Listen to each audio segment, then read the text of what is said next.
നാളെ രാവിലെ ഉണർന്ന് നിങ്ങളുടെ ഫോൺ പരിശോധിക്കുമ്പോൾ നിങ്ങളുടെ സ്ക്രീനിൽ ബ്രേക്കിംഗ് ന്യൂസ് അലേർട്ടുകൾ കാണുന്നത് സങ്കൽപ്പിക്കുക. ആമസോണിലെ മഴക്കാടുകളിൽ വൻജീവികൾ. അജ്ഞാത ഭീഷണിയെ നിയന്ത്രിക്കാൻ പട്ടാളക്കാർ പെടാപ്പാട് പെടുന്നു. ശാസ്ത്രജ്ഞർ സ്ഥിരീകരിക്കുന്നു, ദിനോസറുകൾ തിരിച്ചെത്തി. ഇത് ഇനി സയൻസ് ഫിക്ഷൻ അല്ല, ഇത് 2025 ആണ്. വംശനാശത്തെക്കുറിച്ച് നിങ്ങൾക്ക് അറിയാമെന്ന് നിങ്ങൾ കരുതിയതെല്ലാം കാലഹരണപ്പെട്ടു. എന്നാൽ ഭയാനകമായ ഭാഗം ഇതാണ്: സംഭവിക്കാൻ പോകുന്ന കാര്യങ്ങൾക്ക് ഞങ്ങൾ പൂർണ്ണമായും തയ്യാറല്ല. ഇല്ല, നിങ്ങളുടെ പിൻമുറ്റത്തെ ആ ചെറിയ കോഴികളെക്കുറിച്ചല്ല ഞാൻ സംസാരിക്കുന്നത്. സാങ്കേതികമായി പറഞ്ഞാൽ അവ ദിനോസറുകളാണ്. നമ്മൾ സംസാരിക്കുന്നത് യഥാർത്ഥ കാര്യത്തെക്കുറിച്ചാണ്. ഇത് സങ്കൽപ്പിക്കുക: ബ്രസീലിയൻ ആമസോണിന്റെ ആഴങ്ങളിൽ അനധികൃത മരംവെട്ടുകാർ പ്രകൃതിയുടെ എല്ലാ നിയമങ്ങളെയും ധിക്കരിക്കുന്ന എന്തെങ്കിലും കണ്ടെത്തുന്നു. 3 അടി വീതിയുള്ള കൂറ്റൻ കാൽപ്പാടുകൾ ഇപ്പോഴും ചൂടുള്ള ചെളിയിൽ ആഴത്തിൽ അമർത്തി. അപ്പോൾ അവർ അത് കേൾക്കുന്നു, അവരുടെ രക്തം മരവിപ്പിക്കുന്ന ഒരു ശബ്ദം. 66 ദശലക്ഷം വർഷങ്ങളായി ഭൂമിയിലുടനീളം പ്രതിധ്വനിക്കാത്ത ഒരു ഗർജനം. മണിക്കൂറുകൾക്കുള്ളിൽ ഉപഗ്രഹ ചിത്രങ്ങൾ അസാധ്യമെന്ന് തോന്നുന്ന കാര്യങ്ങൾ സ്ഥിരീകരിക്കുന്നു. ട്രൈസെറാഡോപ്പുകളുടെ കൂട്ടങ്ങൾ, വെലോസിറാപ്റ്ററുകളുടെ കൂട്ടങ്ങൾ, ഉയരുന്ന ബ്രാക്കിയോസോറസുകൾ എന്നിവ ഒന്നിലധികം ഭൂഖണ്ഡങ്ങളിലൂടെ സ്വതന്ത്രമായി വിഹരിക്കുന്നു. ഇത് എങ്ങനെ സംഭവിച്ചുവെന്ന് വിശദീകരിക്കാൻ ശ്രമിച്ചുകൊണ്ട് ശാസ്ത്രജ്ഞർക്ക് മനസ്സ് നഷ്ടപ്പെടുന്നു. പ്രധാന സിദ്ധാന്തം: കാലാവസ്ഥാ വ്യതിയാനം മഞ്ഞുപാളികൾ ഉരുകുക മാത്രമല്ല, അത് പെർമാഫ്രോസ്റ്റിൽ ആഴത്തിൽ കുഴിച്ചിട്ട ഒന്നിനെ ഉണർത്തി. പുരാതന DNA പൂർണ്ണമായും സംരക്ഷിക്കപ്പെട്ടു, ആഗോള താപനില ഉയരുന്നതിലൂടെ എങ്ങനെയോ വീണ്ടും സജീവമാക്കി. കാത്തിരിക്കൂ, അപ്പോൾ നിങ്ങൾ എന്നോട് പറയുന്നത് പ്ലാസ്റ്റിക് സ്ട്രോകളെക്കുറിച്ച് നമ്മൾ വാദിക്കുമ്പോൾ അബദ്ധത്തിൽ ടിറെക്സിനെ തിരികെ കൊണ്ടുവന്നു എന്നാണോ? അപ്രതീക്ഷിതമായ അനന്തരഫലങ്ങളെക്കുറിച്ച് സംസാരിക്കൂ.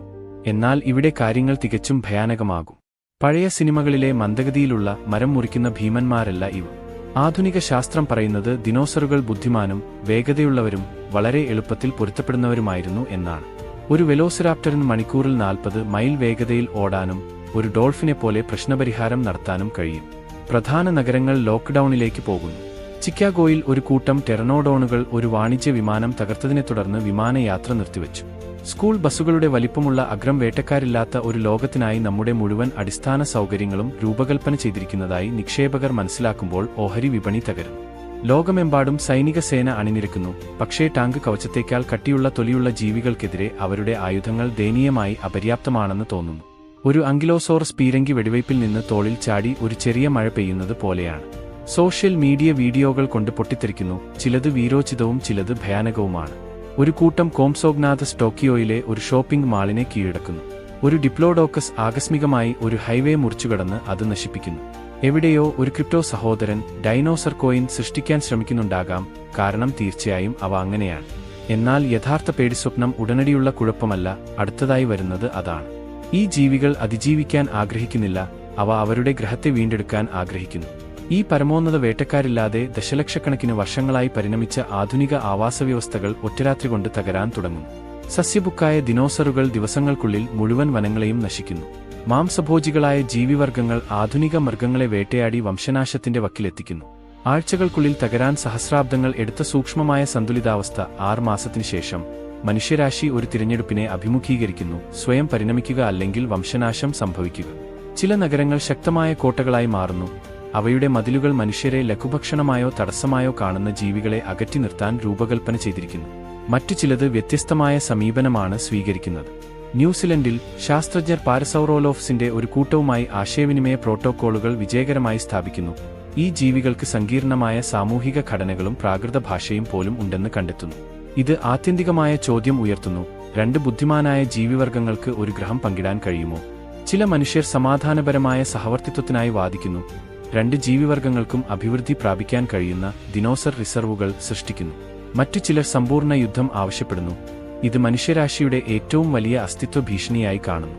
അതേസമയം പാലിയന്റോളജിസ്റ്റുകൾക്ക് ചരിത്രത്തിലെ ഏറ്റവും മികച്ച തൊഴിൽ സംതൃപ്തി റേറ്റിംഗുകൾ ഉണ്ട്. ഒടുവിൽ അവരുടെ ബിരുദങ്ങൾ ഫലം കാണുന്നു. പക്ഷേ ഏറ്റവും ഞെട്ടിക്കുന്ന മാറ്റം നമ്മുടെ നഗരങ്ങളിലോ നമ്മുടെ സാങ്കേതികവിദ്യയിലോ അല്ല, അത് നമ്മിലാണ്. ഈ പുതിയ ലോകത്തിലേക്ക് ജനിക്കുന്ന കുട്ടികൾ ദിനോസറുകളെ സിനിമകളിൽ നിന്നുള്ള രാക്ഷസന്മാരായി കാണുന്നില്ല. അവർക്ക് സെൻട്രൽ പാർക്കിൽ മേയുന്ന ഒരു സ്റ്റെഗോസോറസ് പ്രാവുകളെ കാണുന്നത് പോലെ സാധാരണമാണ്. മനുഷ്യന്റെ നവീകരണം അഭൂതപൂർവമായ വേഗതയിൽ ത്വരിതപ്പെടുത്തുന്നു. പുതിയ സാങ്കേതികവിദ്യകൾ, ദിനോസർ ജീവശാസ്ത്രത്തിൽ നിന്ന് ഉരുത്തിരിഞ്ഞ പുതിയ മരുന്നുകൾ, ബുദ്ധിശക്തിയെ തന്നെ മനസ്സിലാക്കുന്നതിനുള്ള പുതിയ വഴികൾ എന്നിവ നാം വികസിപ്പിക്കുന്നു. മനസ്സിനെ വളച്ചൊടിക്കുന്ന സത്യം ഇതാ: ഒരുപക്ഷേ ഇത് ഒരു ദുരന്തമല്ലായിരിക്കാം, ഒരുപക്ഷേ അത് പരിണാമമായിരിക്കാം.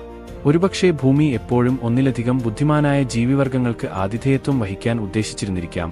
നമുക്ക് 66 ദശലക്ഷം വർഷത്തെ തുടക്കം ലഭിച്ചു. ഡൈനോസറുകൾക്കൊപ്പം നമുക്ക് അതിജീവിക്കാൻ കഴിയുമോ എന്നതല്ല ചോദ്യം. ഭൂമിയിലെ ബുദ്ധിജീവികൾ മനുഷ്യർ മാത്രമല്ലാത്ത ഒരു ഭാവിയെ സ്വീകരിക്കാൻ നമുക്ക് ധൈര്യമുണ്ടോ എന്നതാണ് ചോദ്യം. കാരണം തയ്യാറാണോ അല്ലയോ, ആ ഭാവി ഇതിനകം ഇവിടെയുണ്ട്. നിങ്ങളുടെ അഭിപ്രായം എന്താണ്? ദിനോസറുകളുമായി ഭൂമിയെ പങ്കിടുന്നതിനോട് മനുഷ്യരാശിക്ക് പൊരുത്തപ്പെടാൻ കഴിയുമോ, അതോ അത് നമ്മുടെ വംശനാശത്തിന് കാരണമാകുമോ? താഴെയുള്ള അഭിപ്രായങ്ങളിൽ എന്നെ അറിയിക്കുക. ഒറ്റരാത്രി കൊണ്ട് നമ്മുടെ ലോകത്തെ പുനർനിർമ്മിക്കാൻ കഴിയുന്ന കൂടുതൽ മനസ്സിനെ വളച്ചൊടിക്കുന്ന സാഹചര്യങ്ങൾക്കായി സബ്സ്ക്രൈബ് ചെയ്യാൻ മറക്കരുത്.